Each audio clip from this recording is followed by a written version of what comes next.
Hey guys, it's Sakai here. Today we're going to be talking about the April 28th, 2025 bust. So we're going to be looking at the setup from all angles. Why did the storms not produce? Why did the setup fall short? I will try to answer all of these questions in this video, so I hope you guys enjoy.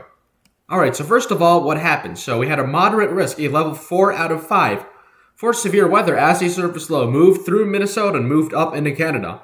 And we were initially really concerned about it because, it had a lot of moisture to work with. You can see having a 15% hatch up that far north in April is not common. Like, usually you would see something like that, maybe June is when you get enough moisture up there. But in April, that really shows how strong the system was. And we had a rather large 15 and 10% hatch area.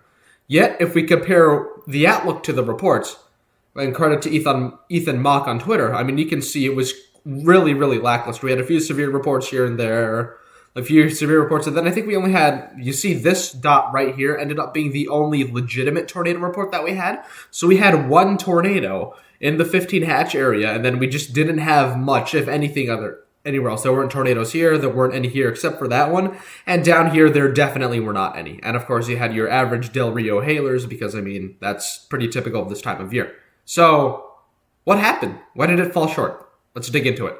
First of all, when looking at any setup, we're going to start with the surface analysis. What's going on at the surface?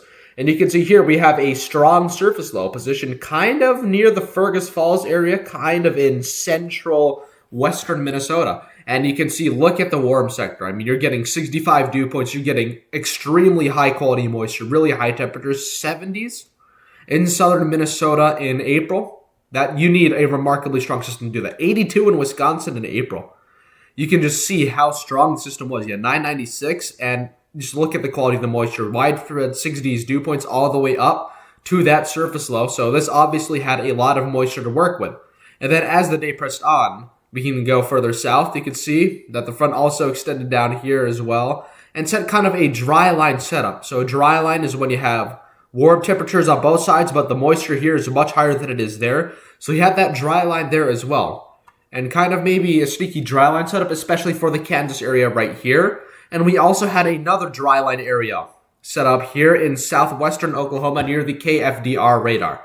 That is something that tends to happen a lot, and there was a severe risk there that day. Why that didn't pan out, I'll get into that later. But one thing that tends to happen here is you will see, I can see right here, for some reason, moisture likes to bulge in this area right here. So like here, you'll usually see a locally higher area of moisture. You can see 70s here, while around it's kind of like 68s, high 60s, but you see those 70s right there.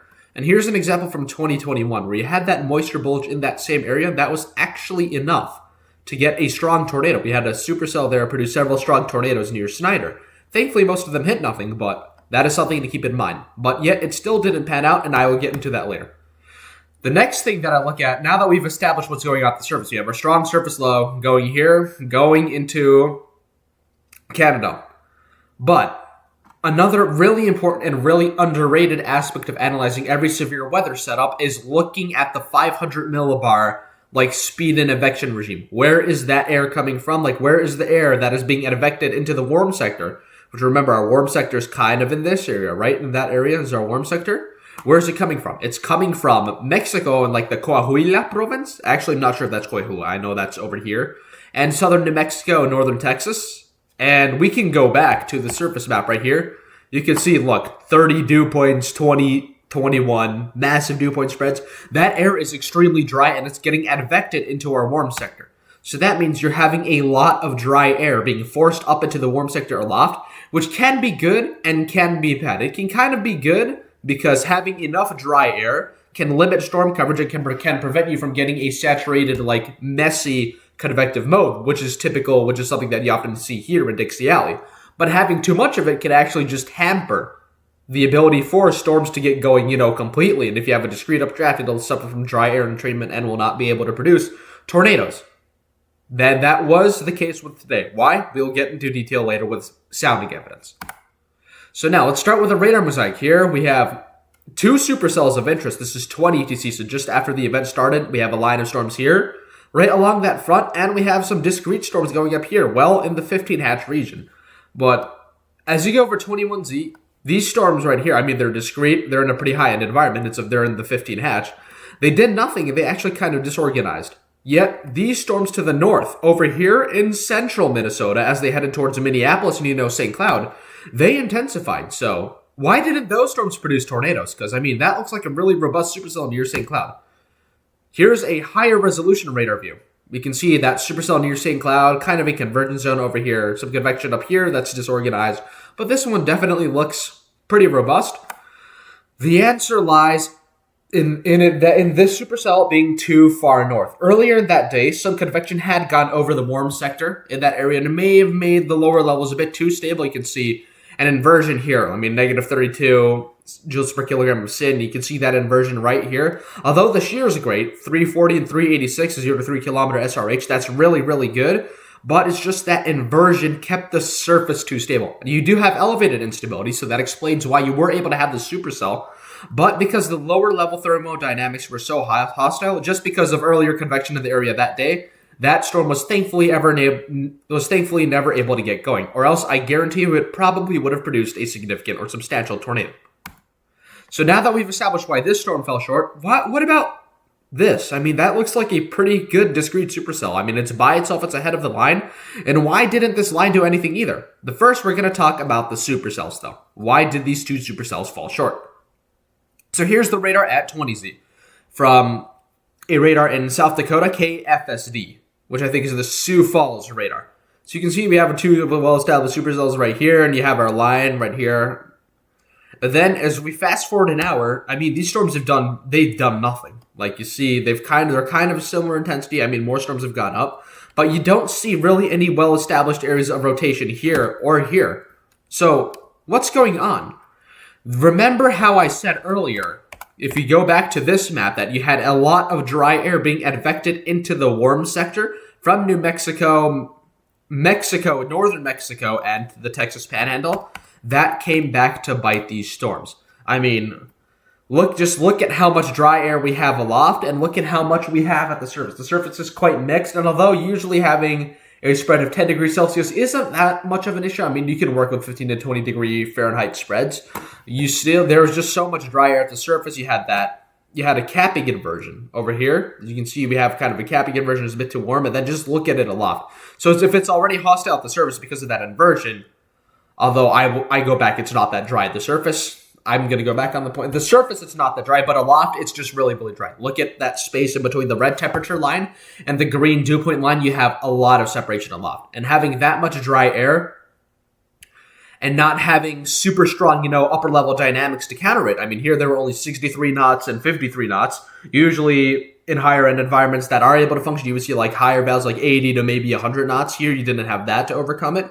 So once the updrafts kind of managed to get past the hostile lower level inversion, they kind of just went up into the dry air, and they really got shut down by dry air entrainment. Also, the photograph ended up being a bit less impressive than expected. Initially, models had it being in the 200 to 300 range, yet here it's only the 119 to 132 range, so that was also unimpressive as well. So just a combination of there being too much dry air aloft, that inversion at the surface that didn't fully mix out until later, by which all the convection had gone linear, and just the shear being less than expected really prevented this discrete activity from doing anything before it merged with the line. But why didn't the line do anything? I mean, lines usually don't have problems that are caused by dry entrainment because the cold front has so much forcing that usually you should see a few QLCS tornadoes in here, right? Why didn't we see any? The answer lies in the orientation of the front. So now I'm going to show you a few cases of fronts of QLCSs that successfully produced significant tornadoes. Case number 1. Here, this happened near the town of Augusta, Missouri on May 21st, 2019. Notice how the line is oriented from north-northwest to south-southeast, whereas this line is oriented from north-northeast to south-southwest. Notice that. Let me show you another case to back it up.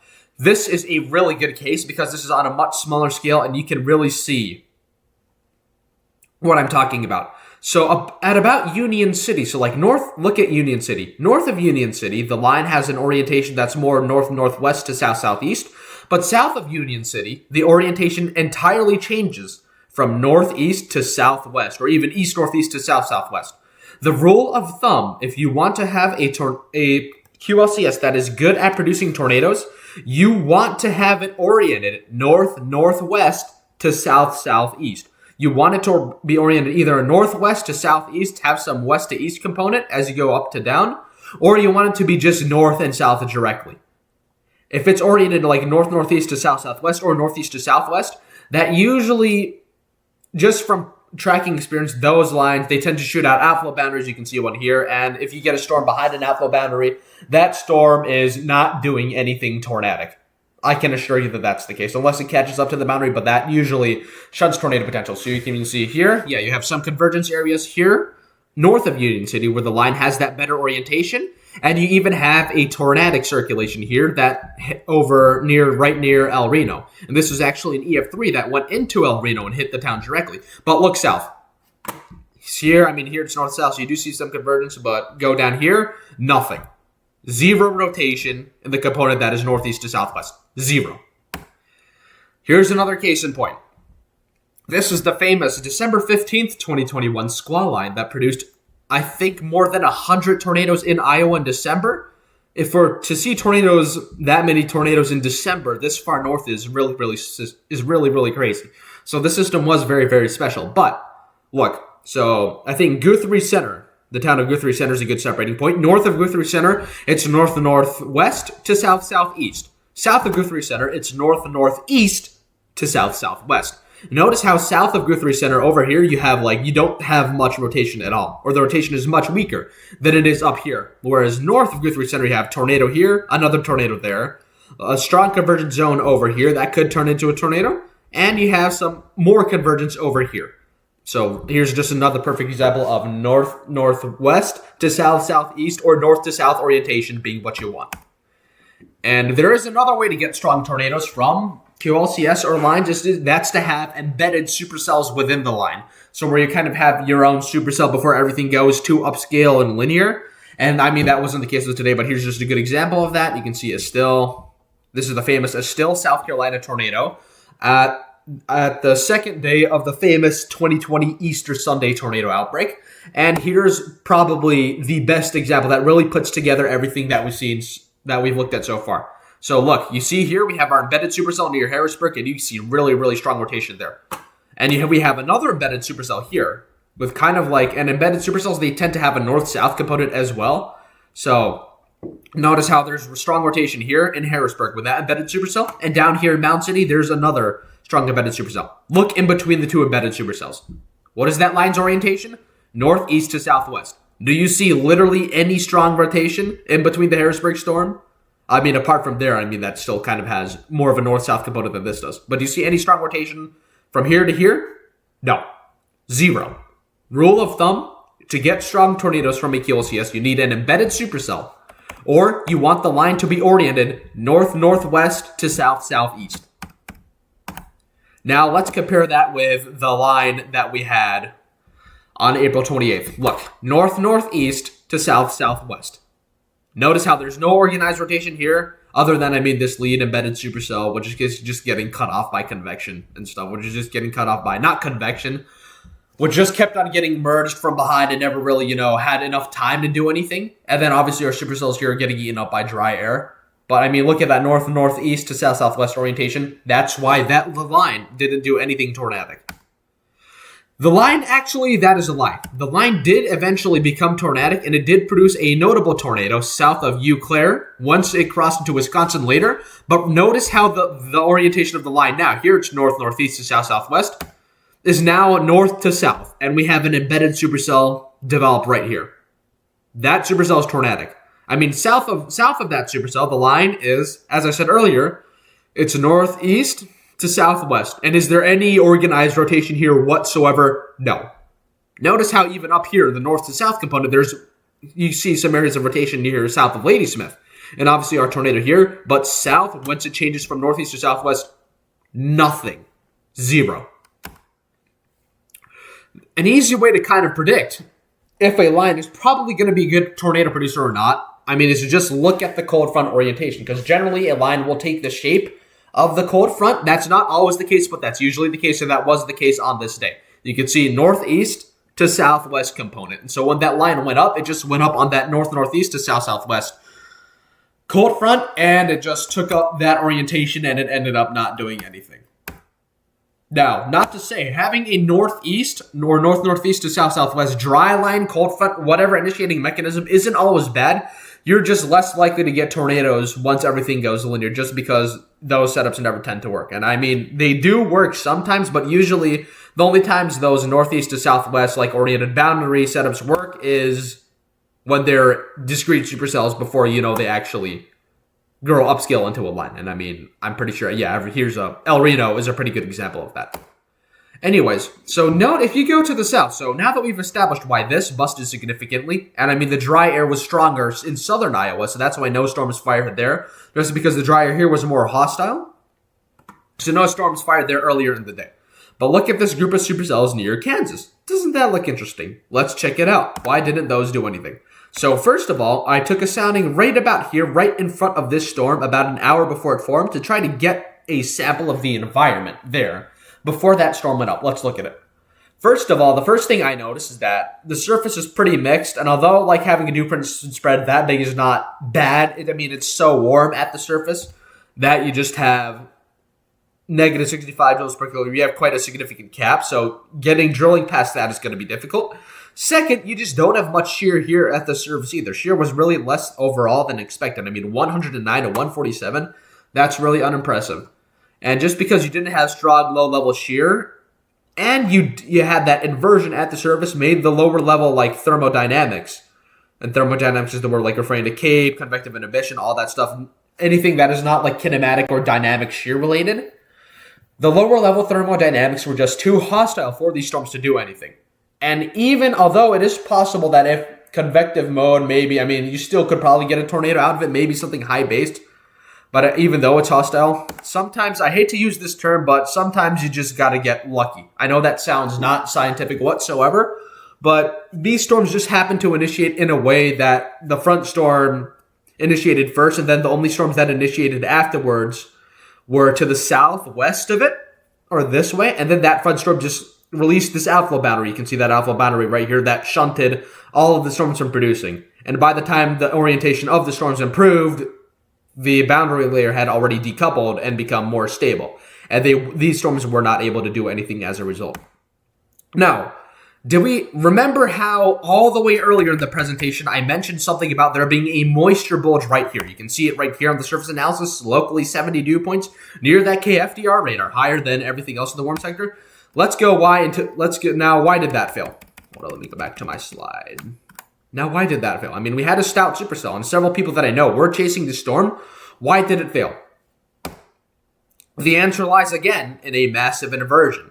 Like you see, there was just a massive capping inversion that really prevented storms from getting going earlier on in the day when thermodynamics were, that just prevented storms from going on earlier in the day. And as the boundary layer just decoupled further, the LLJ did ramp up and increase moisture. So moisture actually decreased.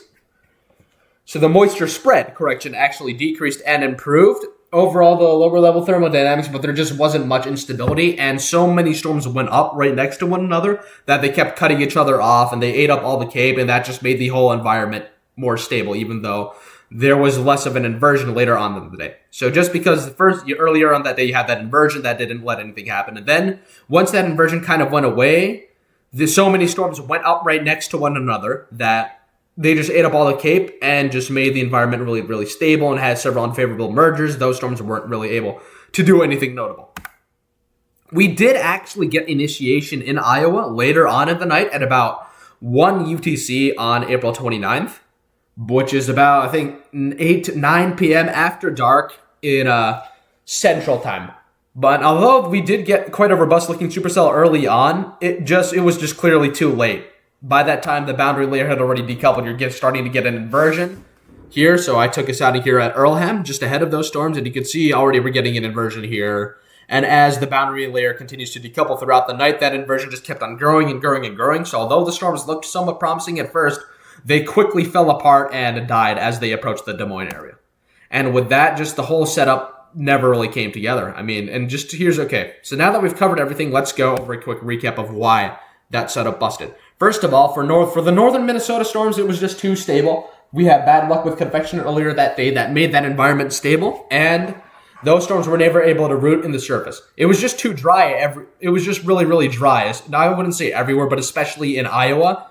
Because, I mean, if you look at that advection regime pattern, you can see it was advecting really, really dry air in from like New Mexico, the Texas Panhandle, and northern Mexico. That really hampered those two initial discrete storms in northwestern Iowa that tried to get going ahead of the line. We had a bad discrete vector orientation, which shut down pretty much any QLCS tornado potential until it improved once it went into Wisconsin. So that's why we didn't get any significant tornadoes there from the 15 hatch, from the QLCS. And another thing I forgot to mention is that this day had bad discrete vector orientation. So basically what that means, although I don't have it here, let's go back to this slide. You can see that at the surface, like, you can see winds are kind of out to the, I would say the southwest. And then up here, they're still kind of out to the southwest. There isn't that much change aloft. And usually to get good discrete initiation, you want to have at least I would say 90-degree change in winds. Here, you don't even have like a 45-degree change in winds. So the greater the change in winds, the more likely you are to get discrete. So you want 90-degree wind change for discretes. So you would want it to be completely from the west and to the south at the surface to have a better shot at discrete initiation. But here, you see how they're similar? The more similar they are, the more likely you are to get your linear initiation. So that's why we didn't get any discrete initiation there. That's why we ended up with a line. And because of the frontal orientation, that line was just oriented terribly from the beginning. And just we had hostile low-level thermodynamics, or I mean, pretty much everywhere. Like, we had a lot of low-level inversions that stopped at Kansas storms, that stopped at Texas storms early on before. And when that inversion, by the time that inversion went away, everything went up at once. And several unfavorable mergers and just having so many storms clustered up one another, they really ate up all the Cape, prevented those Texas storms from doing anything. And then just in Minnesota, the lower level thermodynamics, we had that inversion there as well. And later on in the day in Iowa, with our last chance, those supercells, I mean, the boundary layer was already decoupling, and the inversion became stronger and stronger, so that prevented anything from really doing anything. So that's the end of my talk, and hopefully you guys now understand why the setup on April 28th fell short, and hopefully you guys learned something. If you have any critiques, let me know, and hopefully I will try to make more of these videos in the future ahead of bigger severe weather setups or after severe weather setups, and analyzing why some of them went boom and why others went bust. But anyways, thank you guys so much for watching, and I hope you enjoyed the video.